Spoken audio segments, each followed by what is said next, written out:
Hello, everyone who's joining us. I can see we're just getting people joining up to the webinar now, but yeah, I wanted to say thank you for joining us for those who are online already.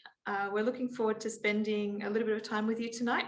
Hopefully not too long. I know you're all busy. You've got families to take care of. We could tell from the registrants that pretty much 99% of the people we've got joining us tonight are single mums, which is great because we find that it's a group of people in Australia who are really struggling to get into the home buying market at the moment. And we're really so happy to have you all turn out here tonight and join us and hear what we have to say. So just so you're aware, because we did realize that we had so many single mums joining, it might be a little bit female oriented what we're talking about in terms of examples, etc. So any fellas out there in the audience, I do apologize, but I'm sure you can, adapt it to your circumstances as well.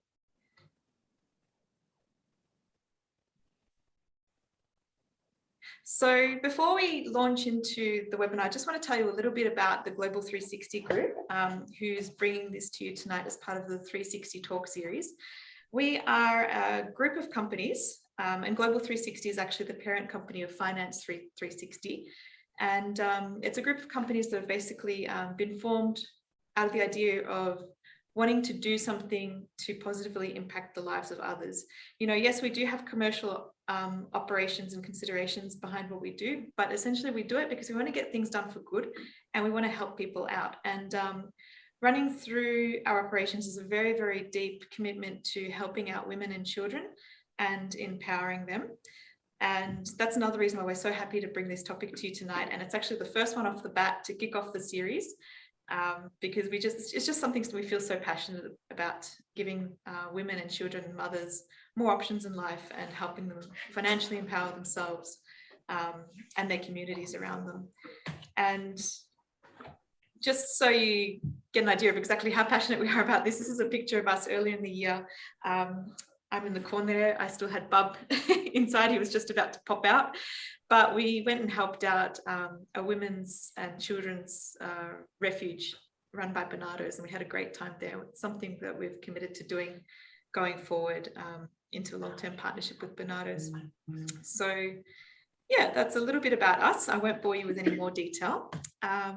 Give you an outline of who's speaking tonight. We've got Yeşim Sepek, who's I guess the main broker and finance expert here at Finance 360. She'll be doing the bulk of the technical discussion about the loans and, how you can access the 2% deposits. Loredana, she's an amazing client of ours. She's just so inspirational in terms of what she's been able to achieve and how she's financially empowered herself through property. So we've invited her to join us tonight so she can, show you a little bit of what's possible if you really set your mind to it. And once you get on that property ladder and buy your first house, the sky's the limit, really. Madhu Ramana, he'll be talking a little bit later, and especially during question and answer time, more about the property side. This is not a sales pitch. This is not a sales seminar. We're not going to be selling you properties or talking about specific properties. But if you do have any questions about the property market in general, Madhu's happy to answer those. So he'll be featuring more later in the preso. So to get started, I just wanted to, not that we really need reminding because we're very much all aware of the situation at the moment in Australia with house prices growing. You see on the news almost every day another article saying how much prices are growing and it's how unaffordable it is. This year alone, in the middle of COVID, prices are still tipped to increase by 20%. So, it leaves people wondering, how can they possibly save for that? The deposit hurdle keeps running away from you. You can't save as quick as the properties keeps rising. And this little graph, just demonstrates that, dwelling prices have been growing so much faster than average full-time earnings. So it's no wonder it's an issue and many people are feeling helpless at the moment. On the flip side, and this is something that's not really mentioned as much, and perhaps because it's less obvious unless you're actually a homeowner already and paying a mortgage, but because interest rates are the lowest we've seen, sometimes even below 2%, the actual cost of holding that home and paying the weekly mortgage is actually quite reasonable at the moment. So it definitely has been higher in the past and in the recent past. So I guess what I'm trying to say is that that initial hurdle of saving the deposit seems to be the biggest barrier to many people in terms of home ownership. But once you get over that and get into your house, it actually becomes much easier and opens up a world of opportunities to you. But the unfortunate thing is most people, or many people in our situation, especially single mothers, people on single incomes, are having a really difficult time putting that money aside, saving that deposit. It's taking, on average 7 years, etc., in Sydney to do so. So they're resulting to the bank of mum and dad. You may have heard that, term in the media recently, which is all good and well if you're someone who's starting off in life and who's got parents who are homeowners themselves. But for a lot of us, and certainly for myself, that wasn't an option. My parents, as much as they loved me and would have opened up their wallets and everything to me, just weren't able. They were immigrants who came to Australia. They worked, maybe for 10, 15 years, and both of them, unfortunately, were forced to leave the workforce early because of their health. And, then they retired on a pretty meager income, which limited what they were able to do. And they still had a really large mortgage to repay because they hadn't been in Australia that long. So I think for whatever reason, whether your parents don't own property, whether they're unable to access that equity, whether, perhaps your parents don't live in Australia at all, there's many reasons why we can't access the bank of mum and dad. So there's got to be something else you can do. And I think this 2% deposit home loan option is the answer. It truly is. I wish it was around a year earlier, because I probably would have taken advantage of it, because it was around that time I found out I was expecting my first child, a little boy. And that's, I've been trying to get on the market and save a deposit for a long time, but it just never happened. I was stuck on the rental merry-go-round. I think I was booted, well, not booted, but I had to change my rental house every year because every single year the landlord decided to sell the property and we had to move on. So knowing that I had my child on the way, I just didn't feel comfortable not having security of my own home to provide him. So I did absolutely everything I could. I worked with the same team you've got here tonight in front of you to, take their advice on board, look at every single possible angle of how I could get that little deposit up my sleeve, put it down onto some land in a house that would, take my dollar the furthest it can possibly go, and a few other little clever tactics and things in the, land contract settlement process that let me draw out my repayments and my deposit payments as long as possible, just to give me a little bit more time to save. And finally I got there. So I'm expecting to have my house built around this, or completed around this time next year. And I'm really looking forward to it. So I guess, I've definitely been in your shoes, and I felt how impossible it is. And I took advantage of the government incentives that were available at the time and the opportunities in the market. And that was with 5% deposit. And today we've got 2% deposits. So I really, I think this is such a great opportunity. I'm so happy we're able to bring it to you tonight. So I'd like to hand over to Yashim to go through the details of how this works. But before I do, I just wanted to take a quick poll of the group and see who's already started saving their deposit and how far along we might be, just because it will help us tailor the conversation tonight. So I'll just put up a little thing on your screen. You should see something popping up on your screen now. Just select one of the options. I'll give you a few minutes. And once you've done that, I'll close the poll up and we can get a gauge of where everyone's at. Okay, so it looks like most people so far are below 15,000 deposits. So it looks like you're just getting started, which is fine. It's good. It's good that you're on the way. We've got a few that are between 15 and 30,000. So definitely based on tonight's discussion, I think you can make something work. Even those that are under 15, you're not far off. And okay, and a few that have got more than that. So you're definitely able to do something there, or should be able to. So that's great to see. Good work, guys.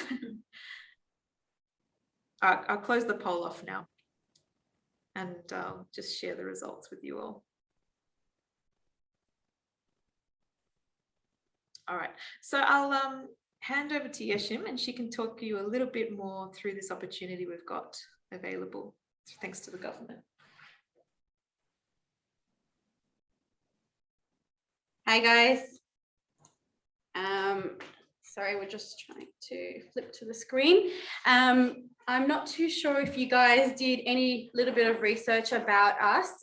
So my name is Yeshim. I'm the CEO of Finance 360 Degrees. I have been in finance for probably about 5 years now.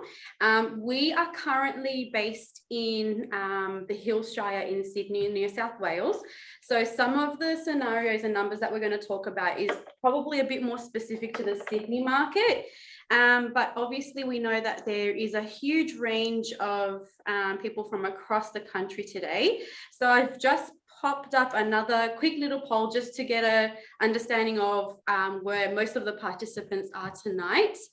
So we're looking at mainly Victoria, New South Wales. Yep. Okay, perfect. Thanks, guys. I'm happy to share that as well. So probably most of the information will be relatable, but we will be sending out some information and whatnot as well after the webinar. So feel free to check out your emails and yeah, have a read of that information that we're going to provide. So as of mainly the last couple of years recently, I would say we've had a lot of information and opportunities being passed on to more specifically first home buyers. So especially with COVID coming about, there was heaps of grants and schemes and whatnot that was extended to help obviously boost the economy, but more so the first home buyers market.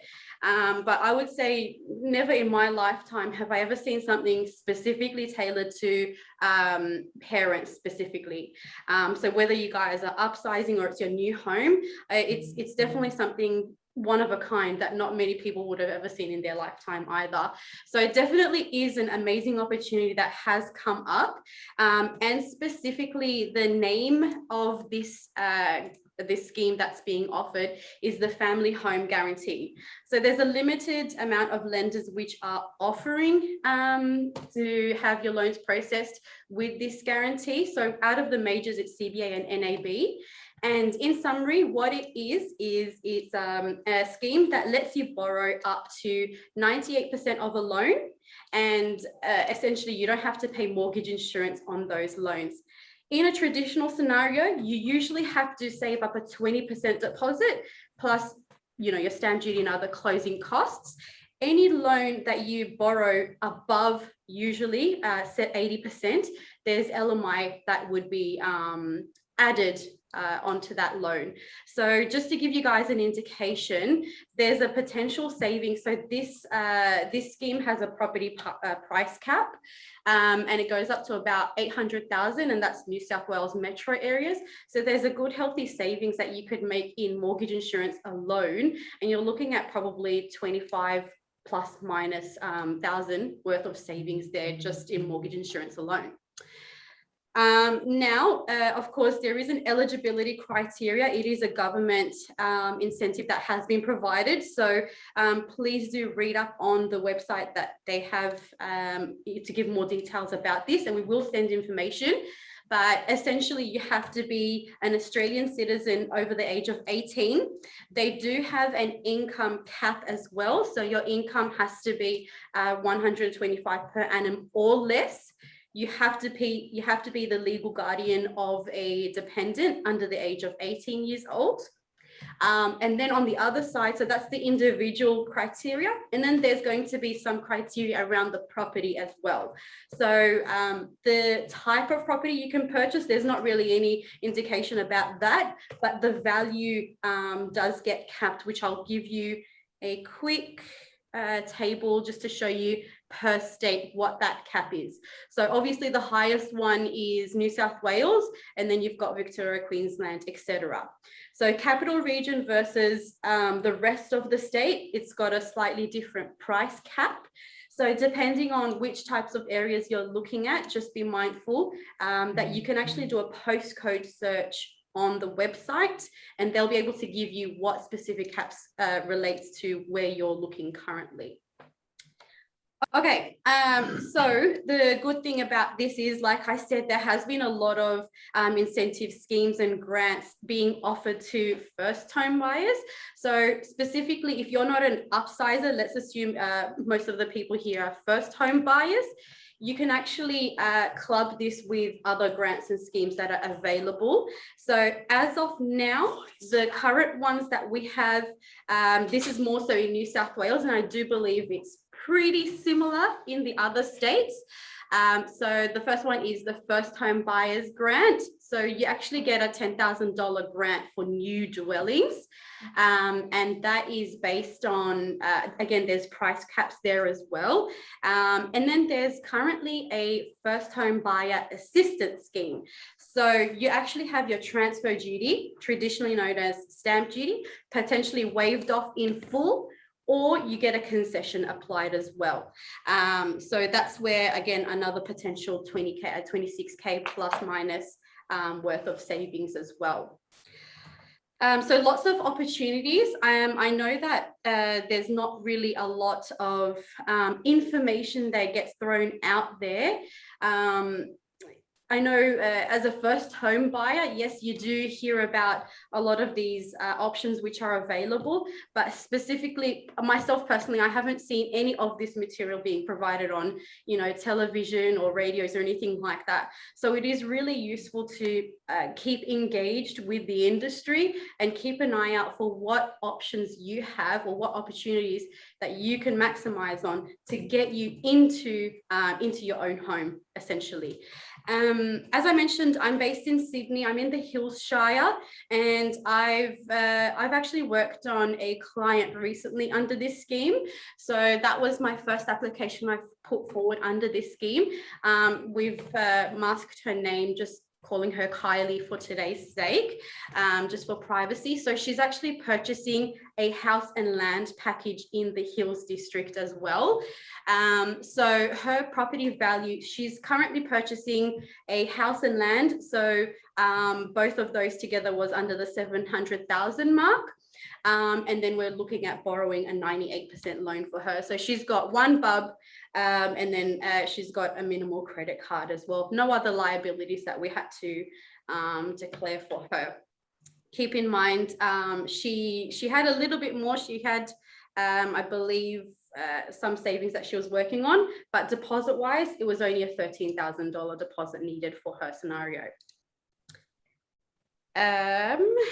So I want to break down some numbers for you guys. So now what we can do is, when you're looking at purchasing a property, you've got an option of purchasing an existing home, whether it's an established dwelling, which means it's 5 years or older, or it's a brand new building, no one's lived in it, etc. So in terms of upfront costs and monthly keeping, and process wise, it's generally quite similar. The only thing that might vary between an existing established home versus a new home is the time difference from when you've signed the contract to when the property has actually settled. This includes, properties that you've purchased off the plan, etc. But again, going back to the same scenario, so for this person, the house and land package was under 700,000. Her deposit contribution was 13K. 15K roughly for legal fees. There is loan application fees that's usually applicable as well. And I usually say keep a buffer for miscellaneous fees. Depending on the property that you're purchasing, you might need to pay a certain, couple hundred, 1,000-2,000 here and there as well. So I always try to say keep a healthy buffer as much as possible. But when you are working on your loan application, your finance manager will be able to tell you more specific figures to you. Now, for my client specifically, she was eligible for the first home buyer assistance scheme. So transfer duty fees was not actually applicable to her, which is the orange line just there. And for her scenario, she was eligible for the $10,000 grant. And there was previously another grant being offered, which was the home builder grant, a COVID incentive there. Her ongoing monthly repayments will be just shy of $2,600 a month. So in terms of comparing her scenario to rent, in the same suburb that she's purchasing, and if she was to rent, her mortgage will actually end up being more cost effective as compared to renting in that area. And then of course you have to count for council rates, or if you're in a townhouse or unit, etc., then you have strata that you'll need to budget for as well. Utilities remain the same if you're renting or purchasing. And the second alternative, I just want to bring this to your attention simply because the process slightly varies. Now, I know with the market, there's a lot of push towards building your own home, a lot of land being released, especially in New South Wales, and I know Victoria is heading in the same direction. Now, numbers-wise and process-wise, again, very similar, but the third column is what I want to draw your attention to. When you are building your own home, you have to remember that whilst you're constructing a house, you cannot you have to be mindful that you have to still have somewhere to live and maintain your mortgage while your house is being constructed, because you cannot live in a house that's not complete. So if you are looking specifically at purchasing a land to build your house, please be mindful that you do have to budget for paying rent or living with someone in the meantime whilst you are going through that build period. A minimum of 6-month buffer is what I would prepare yourselves for. The good thing is when you are building, the loan doesn't just slap on you instantly. When you go through a build contract, you have something called progress schedule, and usually your loan increases incrementally based on that schedule. So the right column there that you'll see is just an example of some traditional progress schedules. So your loan will increase as per that schedule. So I had another quick poll, if you guys don't mind. I will just launch this. So in terms of, obviously, you know, we need to make sure that most of the people are eligible, but there's options out there for everyone. So just take a quick second or two just to list what income bracket you're in. And we can see here that there's a lot in row 1, row 2. I think row 2, row 3 is kind of evening out there. Thanks, guys. I can share that as well. So it's just to share the relativity to everybody. You can see that we're all in a very similar position here. So there's a good 52%, which is under the 60K bracket. So I know as a parent, as a single parent, usually there's compromises that we have to make. And most of the time, if you're caring for a child, it's very difficult to work full time for most of the people there. So don't feel that you are in a position where you're not able to do anything. There's plenty of options, but you have to be out there looking for what's an option, an opportunity for you. I'll just quickly stop sharing that and we'll go. Quickly go here. So again, a lot of talks about, you know, the price caps. All these different grants have different caps as well, which is very strange, but unfortunately that's just the way the government has moved. So the lowest price cap is the first home buyer assistance scheme, which is the transfer duty exemption. And in New South Wales specifically, that price cap is $650. So most of you are probably thinking, okay, well, let's say hypothetically I can service and get myself a loan, but where on earth do I find a $650,000 property, especially in New South Wales, Sydney? Looking at this graph, you can see the medium versus what the grants price caps don't really marry up. And lucky for us, tonight we do have Madhu with us. He is a property expert. We'll just safely call it that he's been in the residential space for over a decade. We won't name specific numbers. And obviously in specific, New South Wales, Sydney is his playground. So he does He does have a lot of knowledge in the area, but what we wanted to share with you today is how we've helped some of our clients, what options you might have if you are looking in purchasing your own home, whether you're upsizing or your first home. So without further ado, Madhu, did you want to just quickly join us? So Madhu's just going to quickly say what are some of our options. Maybe let's just talk about Sydney in specific because that's where we're comfortable with. And for all of you who are in Victoria, Queensland, etc., we're definitely happy to send out some information as well. So please feel free to reach out and we will be able to discuss what options are available for you.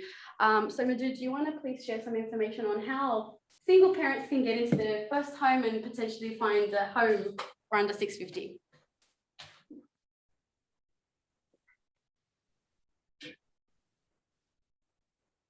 Good evening, everyone. First of all, a couple of house rules. So this is a very generic and general discussion. So we are not giving any financial advice. And it is a very, very basic level of discussion that we are having. So if you need to get your personal financial advice, please seek assistance from the professionals that you may know, your accountants and your financial planners and your personal bank managers, etc. Okay.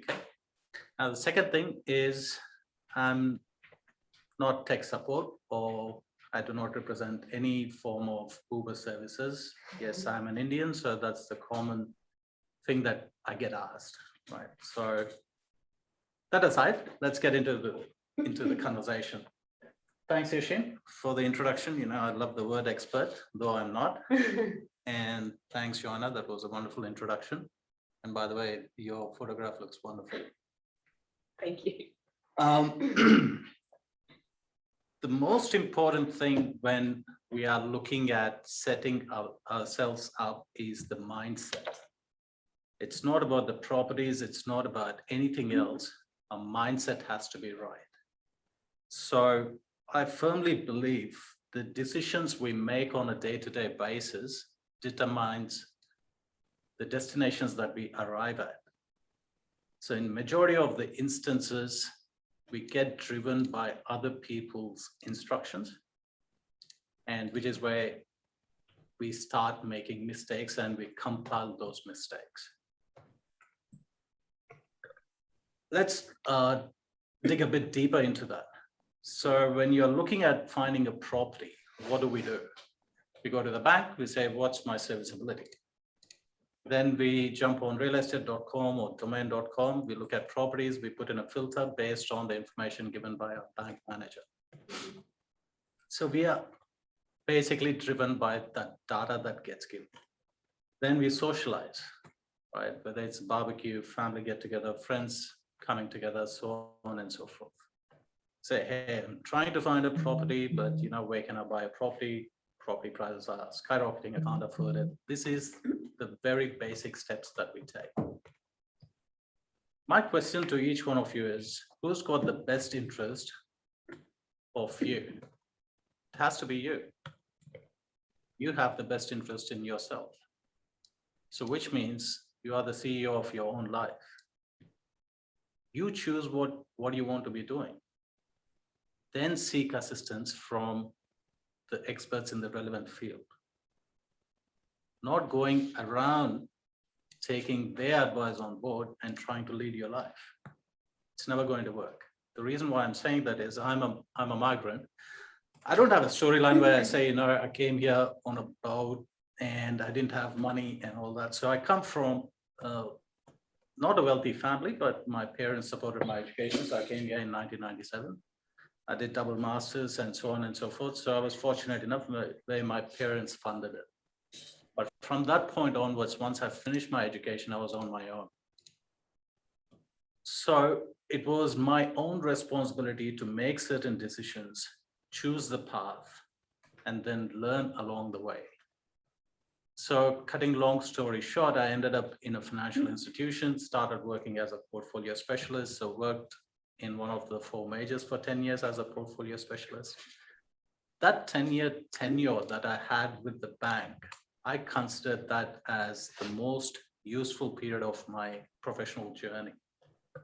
Simply because I was a private banker and a portfolio specialist. So I was managing 250 top brass in New South Wales. And that is a university. So I was considering myself as getting paid a stipend by the bank to learn 101 with all these successful individuals. The point is not about are there properties in the market. The question should be, how do you choose to live your life? So we do have a perfect example for this amongst us today. But before going over there, I want all of you to reset your mindset. And obviously it's a small presentation, but reset your mindset to be ready to take action the right way. Having said that, the journey will have its ups and downs. You have to be resilient, right? Just because you surround yourself with a team of professionals, they're not going to take away the obstacles. What they will do is they'll support you through the journey. So it was wonderful what Joanna earlier said, right? So how she started off her journey. Then we got hit with COVID and then different variations of COVID. So we had to change the way we are working, right? Then we have Loredana over here as well, you know, ups and downs. She's got an amazing story.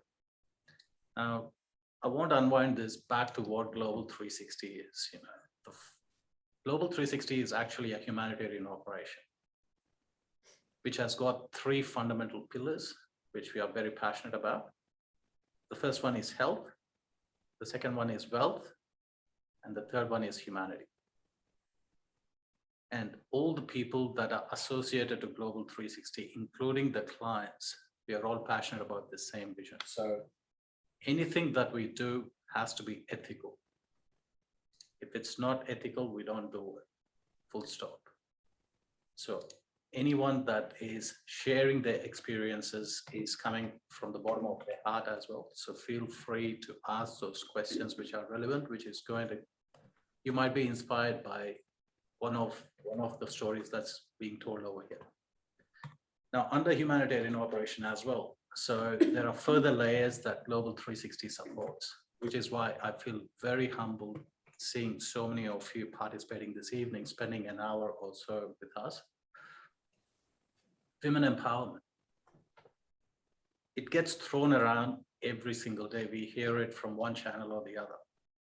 But what exactly it is, right? This is women empowerment. So if Joe said that 99% of attendees today here are single parents who are women, I'm very proud of your attendance. Forget about whether we achieve anything or not. Just to have the courage to attend this presentation, I give you a round of applause. Not that men don't work hard, but that's fine. That's a discussion we can have another day. But a huge amount of respect goes to each one of you. So that's women empowerment. Then women's financial freedom. I can't find better girls than the girls that I've spoken to you today.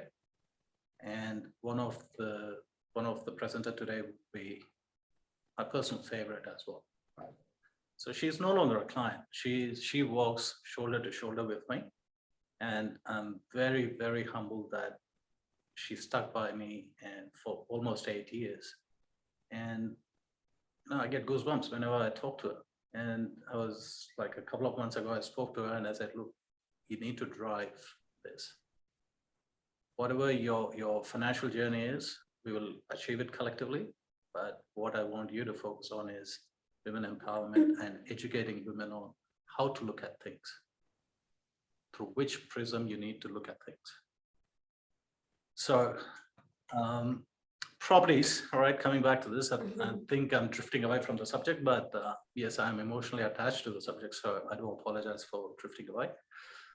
There are properties. Now, when it comes to properties, there are fundamental things which you have to be very careful about. You will find properties within the price brackets that you're searching at. But would they serve you your purpose on the long run? That is a very, very, very important question each one of you need to ask yourselves. What you need to focus on are the properties which are going to be consistently growing in value in line with the goals and objectives you set yourself up with. There's no point in investing in a property. Let's say now your borrowing power is, your bank manager said your borrowing power is 400,000, 450,000. You go start looking for a property and go to regional areas or single industry oriented areas. You invest in the property and the value of the asset doesn't grow. So what are you going to do next? Or if it's single industry areas, it's high risk. If, for example, if you purchase in an area where there's a mine, that is the only business that exists over there. If the mine shuts down, the value of the property further drops. Then you're sitting on negative equity in the property, so you can't even sell the property. So you've got to be very careful of that. So the question is not which property to buy. Again, it's about the mindset, understanding what property is. Third common mistake that we all make is we talk to real estate agents and we assume that we are making a good deal. Make no mistake, behind every property, a real estate agent talks to at least 1,000 clients or potential clients. And real estate agents, they get trained on how to sell. And if you think that you're outsmarting a real estate agent, that's the first step. There you go, you're waging a losing battle. So there's no point in trying to outsmart a real estate agent unless it's a desperate market and you somehow manage to pick a right property. So try to find properties in the capital growth areas, right? Postcode is a very strong indicator for you, whether you're investing in the right areas or not. Postcode is backed by LGAs. Which council does this postcode fall under? And what is the infrastructure that this postcode or this council is going to build? And that is what determines what demographics migrate there. So ultimately, the strength of the growth of the real estate is dependent directly on the demographics that live over there. In simple terms, if you see a suburb where there's more investors than homeowners, the capital growth in that area will be very, very slow. And it will be directly proportional to the market conditions. So these are the points that you need to take into account. So which council, which postcode, what is the growth percentage on a median level? Is that going to tie up with what your objectives, financial objectives are and goals are? So this is on the surface level. So what is below the surface is your mindset. If you have a mindset which is not prepared to take action, you will never take action. It doesn't matter how good the deal is, you will never take action. And if you don't take action, turning back to what Yashim has said, come January, the prices are going to jump between 20 to 30%. So you've hardly got 3 to 4 months before this price shift is going to happen. And yeah, it's going to be even tougher. It's tough as it is. Did I cover up? Yeah, Joanna's answering some questions. Yep. Right, so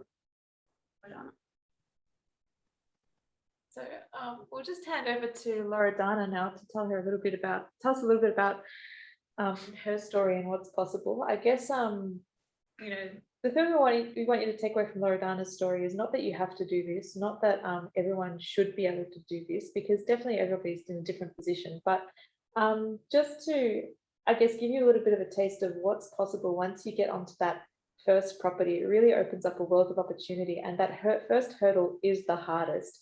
And once you get your foothold onto the property ladder, it's a whole different ball game. So we'll hand over to Loredana to tell us a little bit more about how she started with her first and where she's at now. That's great. Thanks, Joanna, Yesham, Madhu. Thanks for having me here tonight. I'm really excited to be here. I actually feel quite privileged to be able to speak at this event tonight. For everyone out there, I'm here tonight to share my story with you. I've been buying property for over 25 years, and during that time, I've bought and sold a lot of things. I've bought like houses, and I've bought units, and I've bought in Sydney, and I've bought in Queensland, and I've bought in Southwest Sydney. I've built houses, like I've done the whole land and package, land house build. I built duplexes, and more recently, I actually bought a commercial property as well. So a lot of different things in my time. I've made money, I've lost money, I've made mistakes. It hasn't always been smooth sailing for me, and I don't think anyone's property journey ever is. But I think the one thing that I look at today is, how have I gotten to this point? Like, how did it all start? And I think getting my foot on the property ladder and buying my first property actually just changed my life. And where I am today, it kind of, after having bought that first property, I felt confident. I understood the process, it gave, I talked today about, I feel, financially confident, I feel empowered, and I feel independent. And that's like a really, really important way to feel, I think. I guess what I want to start with saying, before I kind of go into my story, and I'm not going to kind of bore you guys with a really long story about kind of lots and lots of properties and what I bought and sold. But I think what I want to say is that, I actually feel that everyone can achieve financial independence, but we all have our own dreams, we all have our own goals, and we all have our own unique journey. So, just because, I aspire to something, it doesn't mean that that's what I'm trying to instill in you or advocate for you. I think all I'm trying to, I guess, advocate for you is that, have courage and kind of start somewhere, and you'll be amazed once you get your foot in the door, kind of where it can lead you. So where did it all begin for me? So, I mean, other people have kind of said stuff that really links into my story tonight. But I mean, I was born in Australia, but I was born to migrant parents. They came over to Australia in the 50s from Italy. They were working class, they worked on farms, they worked in fruit shops. I'd say to everyone, there was a lot of love in my family growing up, but not a lot of money. And so, I saw my parents, struggle sometimes to buy things. They never really, were able to afford to buy nice things for themselves. And, they sometimes couldn't afford to buy things for me. And, in my family, we never talked about like financial literacy. So I guess what I kind of learned from that growing up is that I just wanted to do something in my life that was different to my mum and dad, that would enable me to, I guess, be able to buy the things I wanted and do the things I wanted to do. And I didn't realize it, but as a kid, I was thinking, I want financial empowerment as an adult. So, so the one thing that my parents taught me, and it's being Italian, and I don't know if anyone out there is Italian or knows Italian people, but people or Italian parents always tell their children this one thing, outside of the one important thing that they always talk about is just buy a property, just buy a property. That's it. And that's all my parents ever told me. They just said, we want you to buy a property. So after I left school and I started working and earning money, they kind of forced me to save. And my story begins with, I saved and saved and saved. And I knew that I had to kind of get on the property ladder. And so I didn't have a lot of knowledge, and my parents didn't share a lot of information about how you go about buying a property.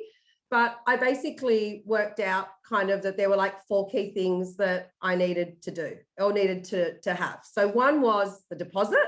So I knew that I'd need a deposit, and the bank was telling me I needed 20%, which is different to what we're talking about tonight, but this is like my story. So I needed a deposit. I needed to have money for other fees that came with buying a house, which was stamp duty. I needed to pay money to the bank in mortgage. So I needed to know what that was. And I needed to ensure that I could, I guess, afford that, you know, the loan repayments every month. So once I guess I knew those 4 things, and they sound really simple, but, you know, I guess if you've never been on the property journey, sometimes it's even hard to understand where to start. Once I knew those 4 things, I started to kind of put a plan in place. I started to do research, and I started to go out there and look at what I could buy and what I could afford. And I felt like, and I knew that people like to live in the city. And we are talking, you know, the 1990s here. So it was quite a long time ago. But in essence, with the money I had in a deposit, I worked out that I could afford an apartment in Redfern. And so for people who live in Sydney know that, you know, back in the 1990s, Redfern probably wasn't like the most prestigious suburb. But I worked out that I could afford to buy an apartment in Redfern, and I basically put everything I had into it, and I got my first property for $206,000. So I got my foot in that property ladder. Now, you're going to say, and I know you're all thinking it, and we've just seen the numbers from Yesham, oh, that was in the 1990s, you know, the world has changed, you know, you're never going to be able to afford you know, anything for $206,000 today. And I agree, and I'm with you on that. But what we have seen tonight is an opportunity and a way to get into the market on a 2% deposit. So that's probably better than being able to buy a property for $206,000, because when I bought my property, I needed 20%. You guys can do it with 2. So that's like super, super exciting. So to sort of, I guess, fast forward the story a little bit, I bought the apartment, $206,000.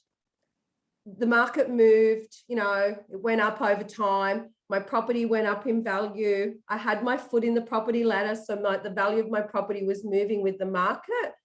Years and years later, I sold that property to buy something else. I sold it for like close to $500,000. And then on the weekend, I actually was like looking up realestate.com, because I was kind of interested to say, okay, what is a property like that? You know, what does it cost these days? A comparable unit to that today is worth 1.2 million.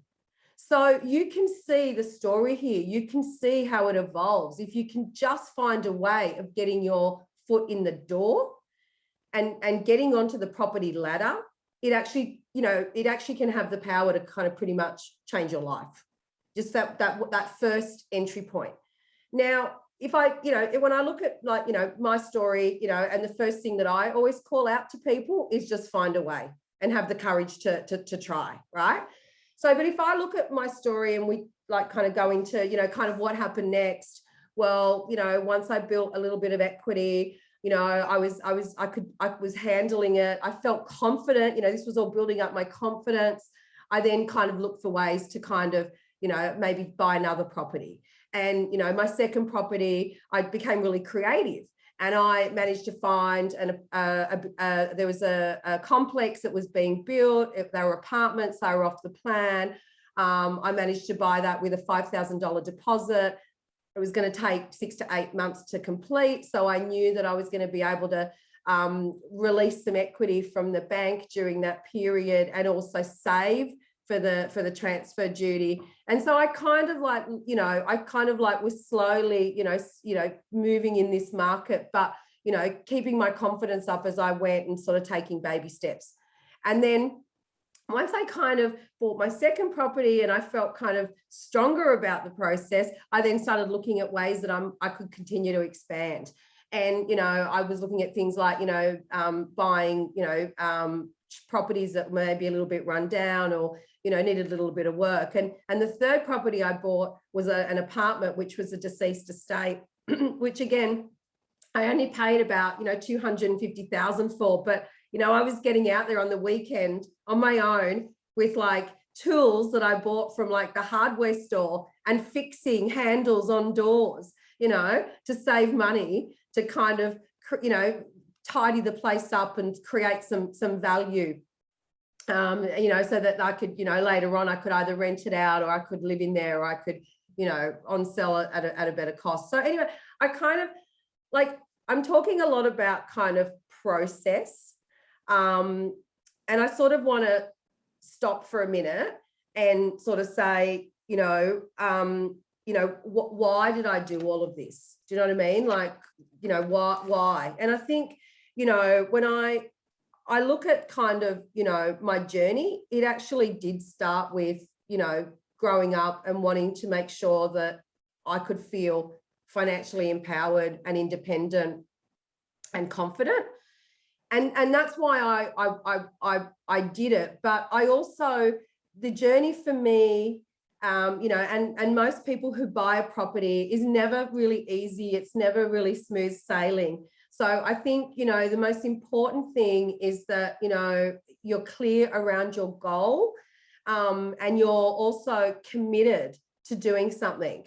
And, you know, as I said earlier, like, you know, everyone's goal is individual. So if your goal is to have your own home, to be able to live in your own home comfortably, just take these opportunities, find a way and look for opportunities that, you know, you can get into the market. And, you know, some of the examples that Yesham provided, you know, to get into the property market with 15,000 is phenomenal. And I mean, I shouldn't, and I want to say, you know, beg, borrow, and I don't want to say steal, because I don't think you should be stealing to get your deposit. But I certainly think that this is a once in a lifetime opportunity that the government's providing, to get people into their own home. And it's certainly something that, you know, I think, you know, really, you know, people should really consider if they've got the opportunity and they're eligible for that program. It's very, very exciting. So, so I think, you know, if I also look at, you know, I think Madhu also touched on and, you know, kind of, are there really opportunities to buy properties for less than 650,000? And I'm not a property agent. I'm not a buyer's agent. I'm not a real estate agent. I don't kind of, you know, I'm not an expert in this area, but like, I actually thought about this the other day. So I was thinking like, okay, if I had to go and do this, what would I be looking for? And I kind of was doing a Google search, and you know, I actually found that you can actually buy like apartments in even like places like, you know, Parramatta in Sydney, you know, nice, you know, little 1-bedroom apartments, you know, that might have like a media room or like a smaller, like second bedroom, in good locations in newer buildings for, you know, that low sort of 600 bracket. Now for, you know, a single parent with a child, or even with 2 kids, you know, you could kind of quite comfortably live in that. And it's getting your foot in the door into the property ladder. So I think if you don't get caught up in the hype of, you know, everything's really expensive in Sydney, because I think it's really easy to get scared in the process, and it's really easy to find excuses. I think, you know, I mean, you could find any excuse, you know, we're in COVID, the market's really, you know, the market's really hot, there's heaps and heaps of competition. That's true. But I think if you can just set yourself up to just have a goal, look for creative ways of getting into the market. And obviously there's an option now with and basically set your mind to it. I think you'd actually be really surprised what you can come up with. And I say to people, you're never going to start with owning the home of your dreams. And look, maybe you can, but the majority of people that I know have never gone from buying their first property and being in the house of their dreams. It's been kind of like little stepping stones. So if I look back to when I started and I bought my first apartment in Redfern, was that the house of my dreams? No way. Did I actually even want to live in Redfern? No, not really. But you know what? It was all I could afford at the time. I knew it was going to be a long-term good investment for me because it was an apartment close to the city. And you know what? I bought it. And I did live there. I lived there for a number of years. And it wasn't the best area to live in, but I sucked it up and I was like, I'm going to live here. I'm going to buy my own place and I'm going to live here because I want to get on the property ladder. And I say that to everyone. If you're just holding out to buy the home of your dreams, then you're missing out along the way and you may never get there. Start somewhere. And you know what? It may not be the area that you really want to live in fundamentally. And I certainly didn't want to live in Redfern, but I did. You know, it may not be, you know, a 5-bedroom house, but you know, that 1-bedroom apartment or that 2-bedroom apartment might just be what you need to get your foot in the door. And when the market jumps by 30%, suddenly that value's gone up by 30% and you wouldn't have been able to save that 30% in that time. And you just on-sell it and you buy something better, but you're on the ladder. So anyway, look, I mean, that was pretty much it. That was, I don't know what else to say. It was really just, you know, telling you guys that I feel like, you know, there is a great opportunity out there today. You know, don't procrastinate. You know, if you can get in the market, definitely do it. And, you know, reach out to Yesham and Madhu and the team. You know, they're a wealth of knowledge. They've, you know, I've reached out over the years to Madhu many, many times, asked him lots of questions, asked him for support, asked him for help, asked him to help guide me on how I can kind of, you know, achieve things in my life. And, you know, I've done more than I ever expected I would. I'm very proud of it. I'm very proud of what I've achieved. I've been dedicated. I continue to be dedicated. I'm not stopping now. You know, but at the same time, I never would be here today if I hadn't have started somewhere many, many years ago. So if nothing else, just take away that one thing, just have a think about where you can start your journey or how you can start your journey and find that creative way of getting into the property market. So anyway, I thank you for listening to my story tonight and I wish you all the best in your own personal journey. Thank you very much for that, Loredana. Sorry, we just had the screen blank out. We've got a little bit of time available for some Q&A. I've been taking some questions while, you know, the webinar was going, just so we can answer them now. But if anybody does have any questions that they would like answered, or if anything was not too clear in this webinar, please use the Q&A button at the bottom of the screen to submit your question and answer, and we'll spend a few minutes answering them. Okay. So I think a lot of questions we had were from some of the lower income earners. They wanted to know if you needed to have a full-time job to access this scheme, and what if they're on, you know, only part-time work or self-employed? How does that apply? How do the banks view their income then? Sorry, we're just going to squeeze in here. So first thing was what type of employment? So the banks, obviously it's going to be very generic information, so we do have to look at specifically your case. But the banks do accept self-employed clients, contractor clients, or PAYG clients. So that's just salaried employment, sorry. The key thing is the serviceability. So I can't really say what your options are without looking at your numbers, but the bank does take 4 different types of employments. If you are a self-employed person, I do know usually that the banks do want an active ABN for minimum 2 years, and ideally 1 or 2 years minimum financials would be required as well. Sorry, what was the second question, Joanna? I think you answered it actually. Is under 60K okay? Yeah. Is some people are asking, is there like a lower limit to this scheme? But I think it comes back to what you said. You've got to be able to service the loan. That's right. So the scheme has a maximum. They don't have a minimum. So the important thing here is if you are on the lower income bracket, then you just need to be able to service for the income that you are, the service for the debt that you are applying for. So there's not really a minimum cap that they've put in place, but it's important to review your personal situation, and it needs to obviously marry up with what you're trying to achieve loan-wise. Now, I will add, again, referring back to what Madhu mentioned as part of his little speech. So he did mention that traditionally people look at things based on gathering information beforehand and then going back and drawing their path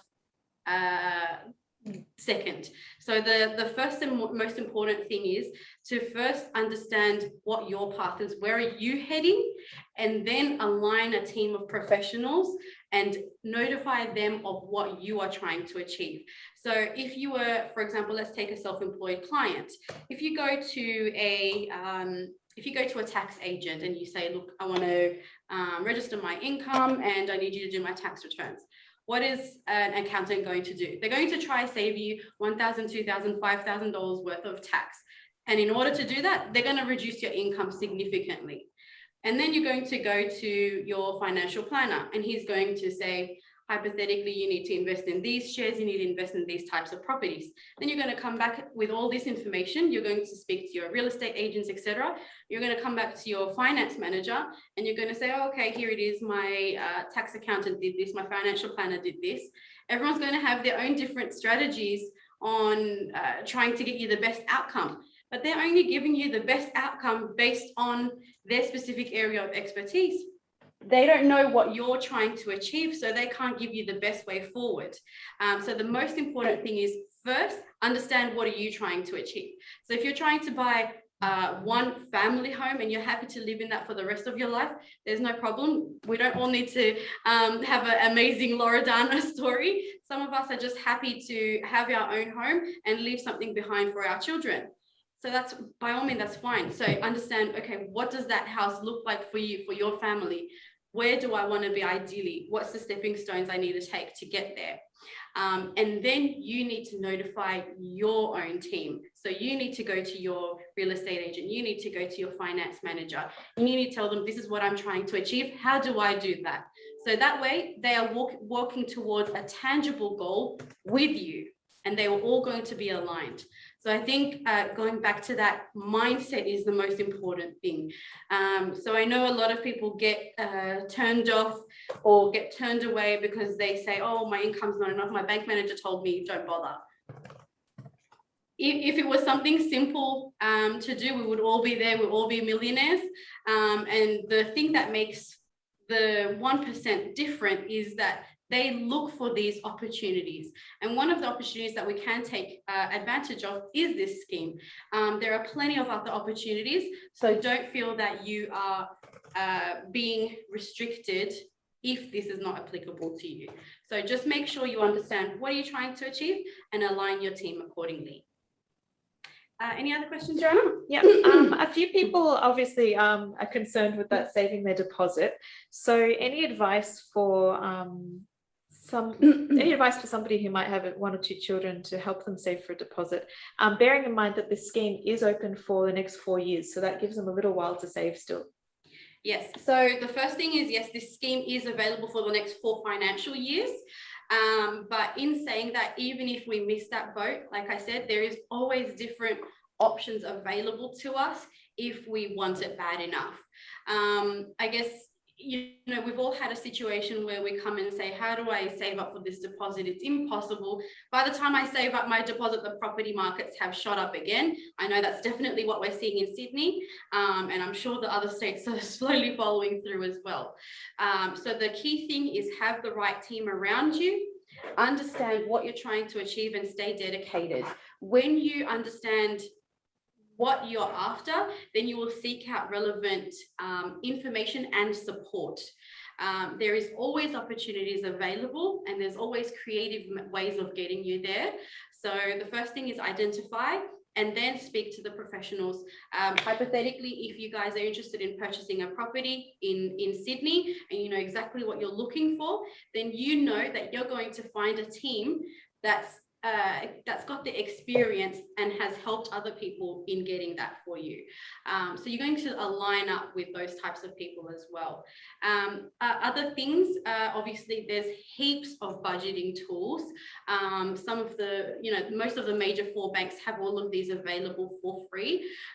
So you'd be amazed once you do a postmortem on what we spend on.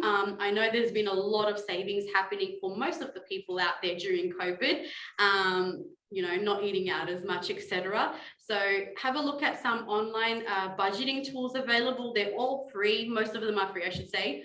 And they're usually quite easy to use. And if you don't have access to these, or if you don't know how to work around these budgeting tools, then speak to the relevant people that can help you use those as well.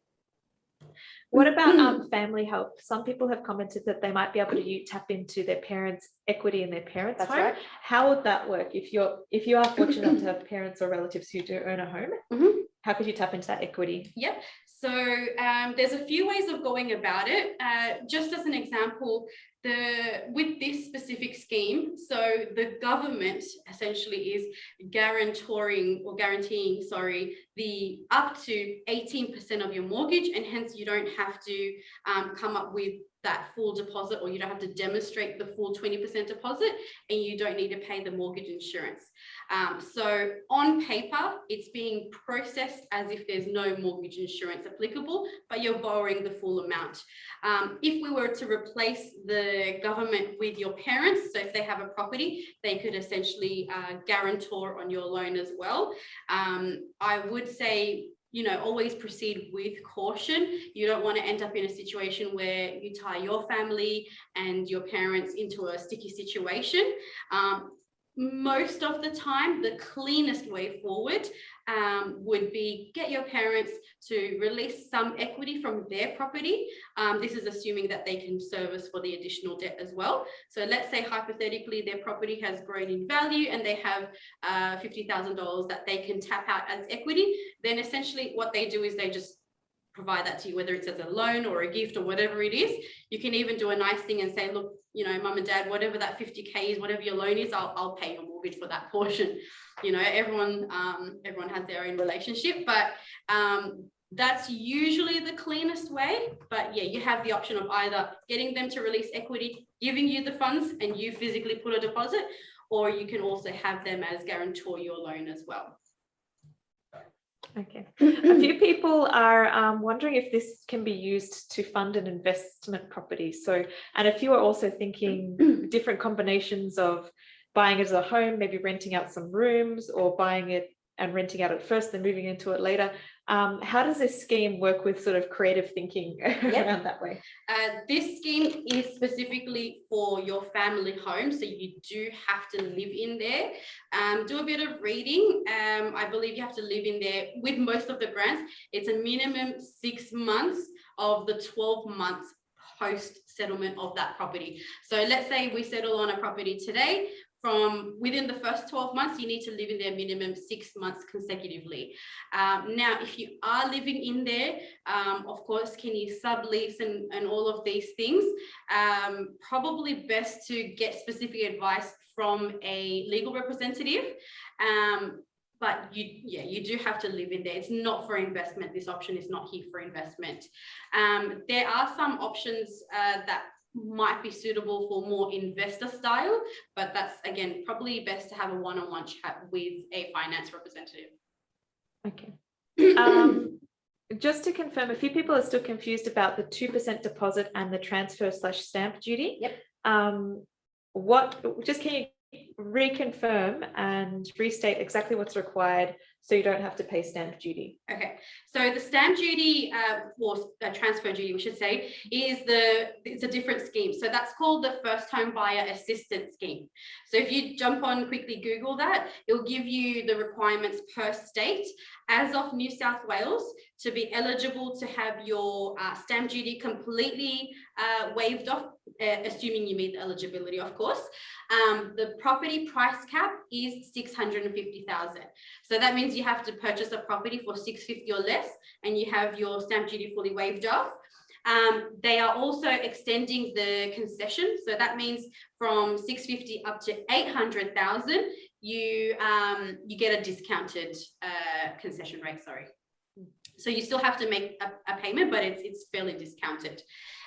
So with this scheme, so the family home scheme, what it's doing is enabling you to borrow. So it's more related to the loan rather than the security itself. So for New South Wales Metro, you're allowed to purchase a property up to the value of 800,000, and you only need to contribute a deposit of 2%, assuming you are eligible. And then you can tie that in with the other schemes and grants. Okay. I think there's a few questions relating to what Madhu said, specifically, just to recap the criteria for identifying appreciating neighbourhoods. Yeah. And also, what makes you confident that property prices are going to keep rising? Yeah, we meet again. Still haven't started my Uber services. So sticking to property. Right. So the question is, how do you identify which areas to invest in, and how would you know that the property values appreciate? Whichever area you're trying to invest in, so you can jump on the council website, and that'll give you all the relevant information in what infrastructure they are investing in. So whenever a council invests in infrastructure, they're expecting a return on their investment. So there will be a scope on what demographic they're attracting or what are they trying to accomplish. So that'll give you a clear indication. So if their target audience is, say, mid-level management and above, so they will actually clearly demonstrate that on their website, and there will be other documents which will be providing with supporting information. So go through those documents, you will know what infrastructure is coming in there, and hence what development is happening in those LGAs, local government areas, and that'll give you a clear indication. For example, if you're talking about where our head office is, which is in the Hills District, if you look at the council website, so Hills District is considered to be amongst the richest councils in the country. So it has got so much money that it's trying to now purchase a neighboring council outright because of the expansion program which the federal government has incorporated. So Hills has to accommodate and pretty much double in the amount of population that it needs to accommodate within the next 10 years. So the amount of infrastructure growth that's happening over here, it's disproportionate to what I have known or seen. I've moved to the Hills District in 2007. And right now, everything I see is changing. Every single day I see a new apartment block popping up, new estates popping up. So in tune of 300,000. So the current population of the Hills District is 128,000. They have to have 300,000 families within the next 10 years. So which basically means they have to produce accommodation to accommodate these people. So when you look at that, you can pretty much directly link the demographics to the population growth, to the value of the assets. So currently we are sitting at about 3,800 new dwellings that have come to the market. So if you search Hills District and the LGA, there's 3,800 properties. How long is it going to take for them to change that to 300,000 dwellings? So naturally, more demand, less supply, properties are going to shoot through the roof. The other important thing, it's a very good question, actually. It's a multi-dimensional question, whether you thought it through or not, that when you asked, how do you ascertain property growth? What happens is whenever there's significant events that happen, like COVID, right? So what it has done is it's held back a lot of people through fear not to come out and invest in properties or any other form of investments for that matter. So then the vaccination has come out. So now the talk is by mid-September, the relaxation will happen in New South Wales, and end of October, even international borders might be opened up for New South Wales because the vaccination is ramping up pretty fast. So now we are talking about significant change of events. So we are crossing the bridge. Once you cross the bridge, what happens is the government has to now use different levers to accelerate the revenue generation. So when that happens, people will start coming out as well. Everyone that's been sitting not investing, they'll also come out, start investing in properties. Plus, there could be doors opening for international investments as well. So it's always demand and supply. So whenever significant events happen, people stop purchasing properties. And if you look at pre-COVID, there was changes in lending criteria, right? For 2 to 3 years, the banks wouldn't lend, and even developers couldn't develop the stock. So a dry period happens. But once the rules and regulations change, again, there's an influx. So you'll have more people trying to purchase properties than the stock that is available. And that is a driving factor as well. So it's a very basic fundamental rule. Now, the proportionate growth is probably what is important to each one of us, which is we have to remember properties don't grow in value in dollar cents. They grow in value in percentile cents. So if you look at a particular suburb, it might grow in value by 4%. In a particular suburb, it grows in 10%. So it doesn't matter what asset class, which basically means whether it's a unit, whether it's a townhouse, whether it's a villa, whether it's a house, whether it's a duplex, they all grow in percentage basis. And that will be uniform across that postcode. So if a unit is growing by 10% in value, townhouse would also grow in 10% in value, duplex would also grow in 10% in value, and a house as well. So I hope I answered your question there. Okay.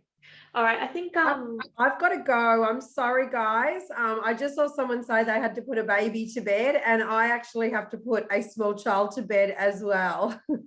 No problem. Thank you very much for your time, Loredana. I think we'll finish up here now anyway. I think there's just one final question I'd like to close the this evening off on, which is if someone is interested and they feel like they might be ready, or within the next 4 years might be ready to take advantage of this scheme, what do you advise are the next steps for them to take? Take action. Well, look, one important thing again, right? So you might take 1 year, 2 years, whatever might be the case for you to be ready. The truth of the matter is you'll never be ready. Okay, so if you are not ready now, you'll not be ready tomorrow, you'll not be ready in 3 years' time. So that is what I'm saying. So it's a shift in the mindset. So once that mind shift happens, that's when you're ready. The other thing is you have to consider the information that Yashin gave earlier as well. The properties are tipped to move up by 20%. So would you be ready? If you're thinking that, okay, there's a shortfall of $5,000 today, and it might take you, say, a couple of months to save up that money. Once the prices go up by 20%, are you going to be ready? Oh, there's still that shortfall that's going to be existent. So it's very important that you capitalize on the opportunities on the given day and try to find how you do. That is very, very important. And what do you do from that point onwards? Once your mind shift has happened, is you start asking the question how, right? And you will start finding the answers, because that's what you're seeking. You're seeking a solution now, not waiting. I hope that answers. So again, I reiterate that. Are there properties? Okay, this is fundamental questions, right? Are there properties that you can capitalize on? Yes. Can you purchase it today? Yes. My question to you is, are you ready? When I say, are you ready? Is your mindset ready? If the answer is no, then it's a problem.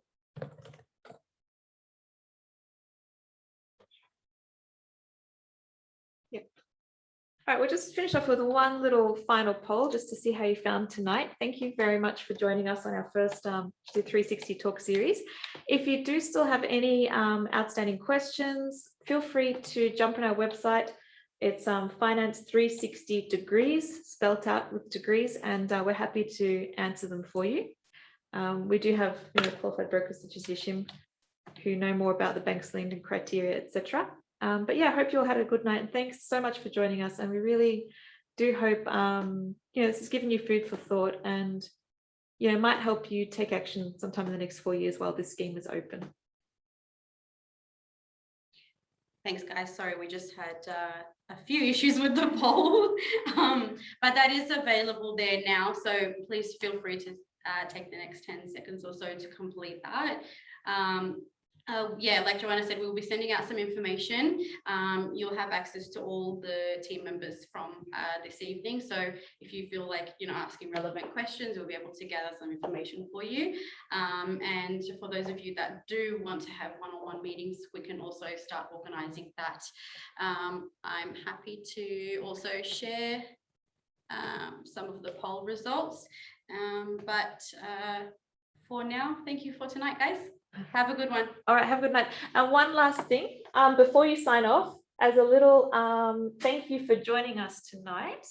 We were meant to show it on the screen, but I can't see it, so I'll send you a follow-up email. But we have a little wine voucher for you for $100 off wine at Naked Wines, who've helped sponsor us tonight. So thanks to Naked Wines, and hopefully you might join us on our next one with a glass with you. Not a bottle, a glass. Responsibly, yes. It is COVID, but I think it's not that severe yet. Thank you, guys. Have a good weekend. All right, bye.